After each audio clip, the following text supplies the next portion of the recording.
afternoon, it's me, Cam from Camcom, and welcome back to another daily Chelsea transfer news video where today I'll be talking about Jeremy Doku, Romeo Lavia, and all things Chelsea. So if you're new here, I'm Cam from Camcom, and I do daily Chelsea transfer news videos. I'm trying to get to 1,400 subscribers before we face off against West Ham on Sunday, so if you could like and subscribe, that'd help me a lot. But without further ado, let's get the first story. Now, coming out of the blue, but still not, and that is the links with Jeremy Doku. It's no surprise that since Chelsea missing out on Michael Olise, we are looking for another attacking option. And with there only being a finite amount of attackers on the market, we're looking to Manchester City target Jeremy Doku. So without further ado, I'm going to go to Fabrizio Romano, who said Manchester City suspect there could be another club in the race for Doku. They don't want a bidding war. Some sources suspect it's Chelsea, but let's see. At the moment, it's just a rumour. We know the Olise deal collapsed. Let's see if Chelsea really decide for Doku.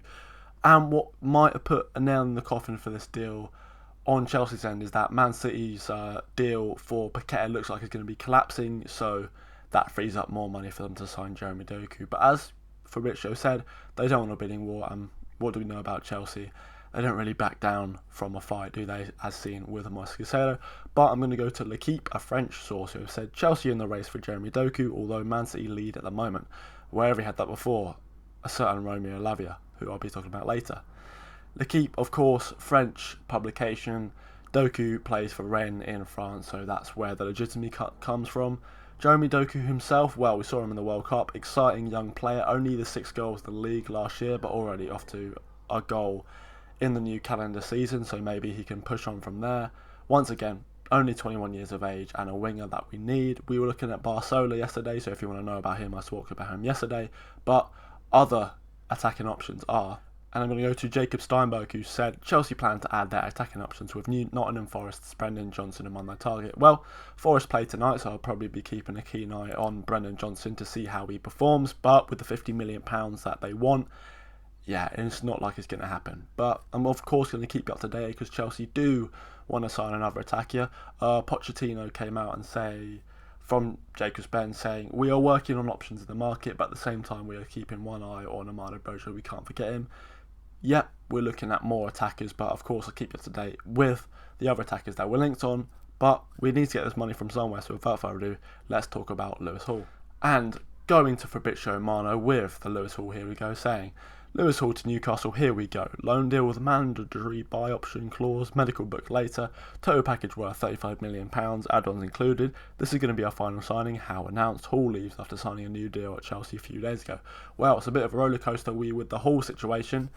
Looked like he was going to be joining Palace on loan, then it fell through. He signed a deal with Chelsea, a little contract extension, but now he's off to Newcastle for around £37 million.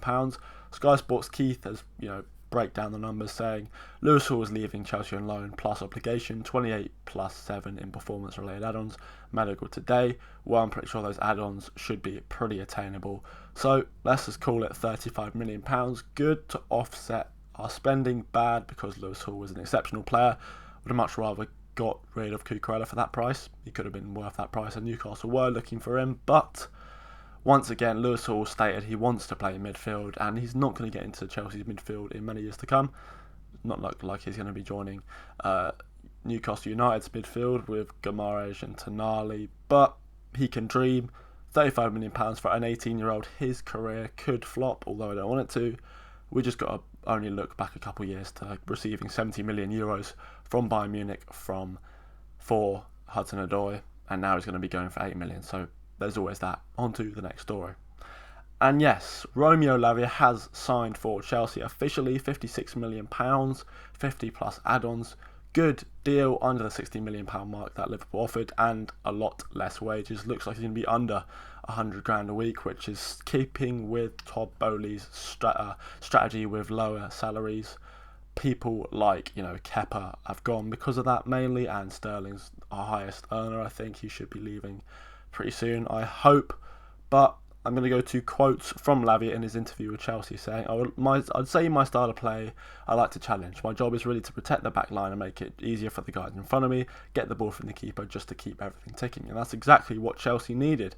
Players like Enzo Fernandez can now push up more progressively, feeding the balls for attackers like Mudryk, Madueke, Jackson, all that from Football Daily. Romeo Lavia and Moise Caicedo have both registered in time to play for Chelsea this weekend. So will we be seeing a LFC midfield? Lavia, Caicedo and Fernandes? Well, we can only dream. I think we're definitely going to be overrunning Ward-Prowse in the midfield for West Ham, so I'll be very excited to see where that happens. Keeping on the good news, the Reece James injury that people thought he was going to be out for months, is expected that Reece James will be out for just over a month with that latest injury from Nathan Gizzing. No surgery required, which people thought it was. I kind of wish he did get surgery now because he's going to, it's a reoccurring thing. But on the final good story of today, Galatasaray and Chelsea consider Hakim Ziyech deal agreed. All documents are ready, just waiting for the signature and then deal completed. Ziyech expected to travel to Istanbul tonight. Will it be for a fee? Not too sure, but once again, Ziyech was on a lot of wages. That's why it's good to get him off our books. A winger gone. Will Doku be the replacement? Well, I'm not too sure, but if you want to stay up to date, like, subscribe, all that jazz, and I'll see you tomorrow for more Chelsea transfer news. See you then.